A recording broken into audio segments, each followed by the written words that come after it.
అందరికీ హాయ్ అండి. నా పేరు శ్రీనివాస్. మాది తెలంగాణ రాజన్న సిరిసిల్ల జిల్లా. నేను అన్నయ్య మెగాస్టార్ చిరంజీవి గారి వీరాభిమానిని.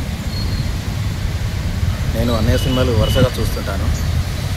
అయితే అందులో నాకు ఎక్స్పీరియన్స్ అయినటువంటి మూవీ అంటే కొండవీటి దొంగ. అది నా లైఫ్లో మర్చిపోలేను. ఆ సినిమా కోసం నేను పడ్డ కష్టం అంతా ఇంత కాదు. ఆ సినిమా కొరకు నేను దాదాపు ఒక 4-5 రోజులు సినిమా టికెట్ల కోసం వెయిటింగ్ చేసి దొరకక మళ్ళీ ఇంటికి తిరిగి వచ్చేవాడిని. ప్రతి షోకి వెళ్ళేవాడిని. చివరిలో మా నాన్న ద్వారా నేను ఆ టికెట్ తీసుకొని దాన్ని తీయించుకొని నేను వెళ్ళాను. ఆ సినిమా కోసం పడ్డ కష్టం నేను ఆ టికెట్ సినిమా చూసిన తర్వాత అది మర్చిపోయాను. కానీ అది నా లైఫ్లో గుర్తుండిపోయింది ఇప్పటి వరకు. ఆయన సినిమాలంటే నాకు చాలా ఇష్టము. ఆయన అభిమాని, ప్లస్ ఆయన చేసే కార్యక్రమాలు కూడా నాకు చాలా బాగా నచ్చుతాయి. అన్నయ్యకు 70వ జన్మదిన శుభాకాంక్షలు. నమస్తే అండి, నా పేరు భవాని. నేను అన్నయ్య సినిమాలు చూస్తూ పెరిగాను. చిరంజీవి గారిని నేను అన్నయ్య అని అనుకుంటాను. నాకంటూ ఒక అన్నయ్య లేరు. అన్నయ్య అంటే బాగుండు కదా అనుకుంటాను. అన్నయ్య చిరంజీవి అయితే ఇంకా బాగుంటుంది అనుకుంటాను. నేను తెలిసిన తర్వాత నేను అడవిదొంగ సినిమాకి మా నాన్నగారు తీసుకెళ్ళారు మమ్మల్ని, మా ఇంట్లో ఫ్యామిలీని. నలుగురు పిల్లల్ని తీసుకెళ్తే సెకండ్ హాఫ్ బాక్స్ రాలేదని చెప్పి తిప్పి పంపించేశారు. మరుసటి రోజు వెళ్ళి అడిగితే పిల్లలు కదా అని చెప్పేసి మమ్మల్ని థియేటర్లోకి రానివ్వలేదు.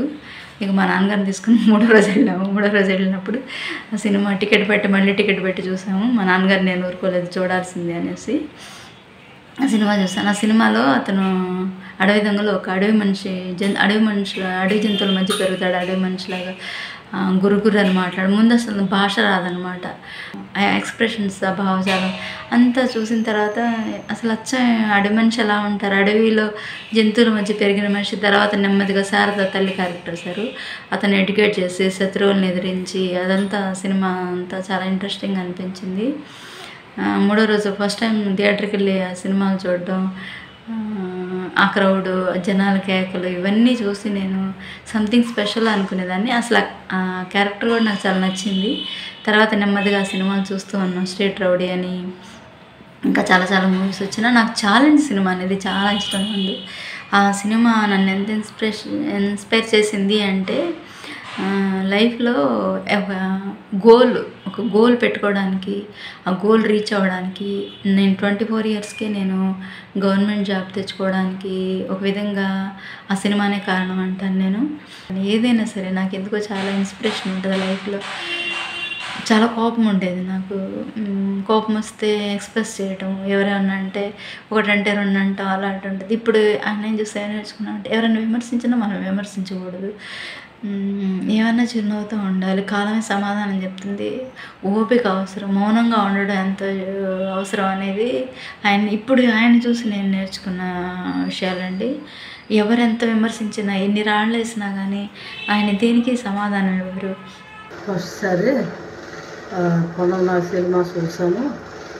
వచ్చిన సినిమాలన్నా ఎన్ని సినిమాలు తీసాను బాబు, అన్ని సినిమాలు నేను చూశాను. అందరవాడి చూశాను, తెరరాజు చూశాను, అల్లుడం మజాక చూశాను, అత్తకేవుడు అమ్మాయికి ఒకటి చూశాను, గబ్బం ఒకటి చూశాను, ఖచ్చితంగా చూశాను, అడుగుదం చూశాను, రాక్షస చూశాను, మరి ఎస్ఏ పరశురాముడు సినిమా చూశాను. ఎస్ఏ పరశురాముడు సినిమాకి వెళ్ళి టికెట్లు ఇచ్చిందని చెయ్యిలు దెబ్బలు టైపు రక్తాలు వచ్చాయి. కానీ ఆ సినిమా నేను అంత అభిమానం పట్టి నేను సినిమా విడిచిపెట్టి రాలేదు. Not cinema,